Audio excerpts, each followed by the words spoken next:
Off Tana to Soto, and again, Kai Soto wins out. Goes on his own, met by Chavas. Soto goes in.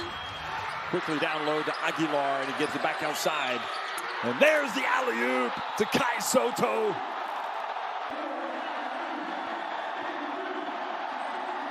And just a terrific pass. Alley-oop. I mean, you throw it anywhere. Kai Soto, ang 7 talampakan at 4 na pulgada na basketball prodigy mula sa Pilipinas, ay unti-unting nagiging bahagi ng global basketball stage. Pero ano nga ba ang posibleng impact niya kung makapasok siya sa Golden State Warriors, isa sa mga pinakamatagumpay na team sa NBA? Sa episode na ito, tatalakayin natin ang lahat tungkol kay Kai Soto sa GSW at ang kanyang posibleng epekto sa team at sa basketball community.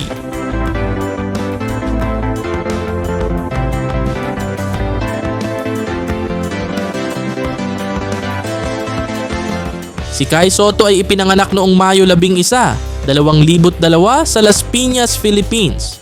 Mula sa murang edad, nakita na ang kanyang potensyal sa basketball dahil sa kanyang tangkad, disiplina at talento. Ang kanyang pangarap, maging unang full-blooded Filipino na maglaro sa NBA.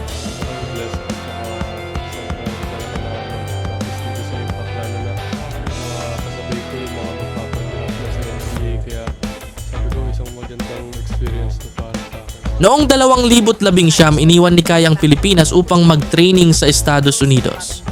Sa pamamagitan ng The Skill Factory, nagkaroon siya ng pagkakataong mahasa ang kanyang laro laban sa mga pinakamahuhusay na young prospects.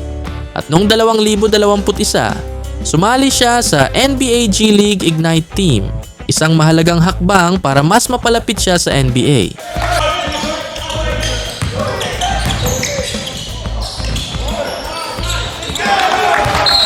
Kasunod nito, sumabak si Kai sa National Basketball League or NBL sa Australia, kung saan ipinakita niya ang kanyang versatility bilang isang player. Ang kanyang husay sa pick and roll plays, shot blocking at shooting range ay nagbigay sa kanya ng reputasyon bilang isang promising prospect. Beautiful alley-oop and finish by Kai Soto. Mitch McCarron in his season. Firstly, was Kai Soto set up for Mitch McCarron. Robert Frank's 5th in the competition. Ang Golden State Warriors ay kilala sa kanilang fast-paced at team-oriented na laro. Ang kanilang sistema ay nakatuon sa 3-point shooting, ball movement at versatility. Sa ganitong klaseng setup, ang skillset ni Kai Soto ay maaaring magbigay ng malaking tulong. What he wants. Here goes Curry. Curry fakes, pulls back, puts it up, puts it in. Stephen Curry does it again. And an 8-point lead for the Warriors. Bilang isang stretch big man, kayang-kaya ni Kai mag-space ng floor sa pamamagitan ng kanyang shooting. Bukod dito, ang kanyang defensive presence sa ilalim ng basket ay magiging mahalaga sa GSW, lalo na sa kanilang second unit.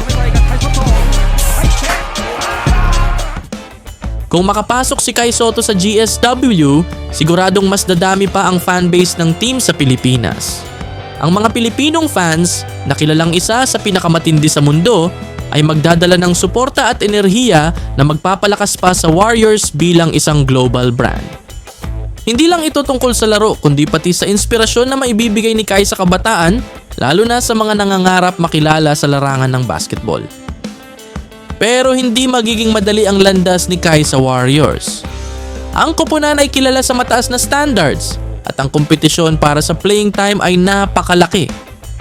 Kakailanganin ni Kai na patuloy na mag-improve sa kanyang laro upang mapanatili ang kanyang lugar sa lineup.